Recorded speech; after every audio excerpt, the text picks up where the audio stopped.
kullu nefsin dâikatil maut ve innema tuvaffawna ucurakum yevmen kıyâme femen zuhsiha anin nar ve udkhilal cenne fekad fâz ve mal hayatud dunya illa mata'ul gurur.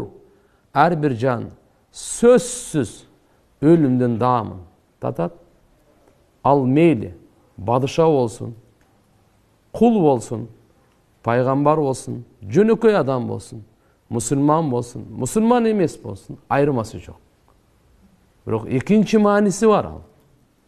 Биз кыла турган иш, биз түшүнө турган, ишене турган.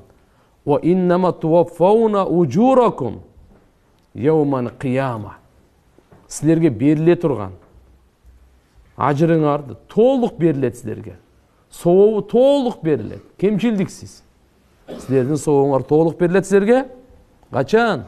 Кыямат күнү. Ошондуктан бул дүйнөдө кээ бир залымдар зулумдук кыла берет. Ага эч кандай жамандык тийбейт, жамандык жетпейт ага.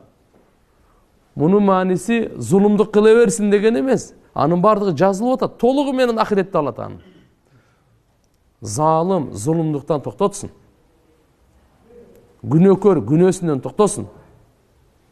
Кээ бир күнөөкөр адам жалган айтып, уурдап, кагыштырып, эл бузарлар, зына кылып, кумар ойноп, бирөөнү кордоп, ал ойлойт. Ага эмне бир кээде бул дүйнөдө бир кайгы жетпесе, кыйынчылык жетпесе, себептен бул дүйнө андай амалдын жазасы бериле турган дүйнө эмес да. Амалдын жазасы бериле турган дүйнө тиякта.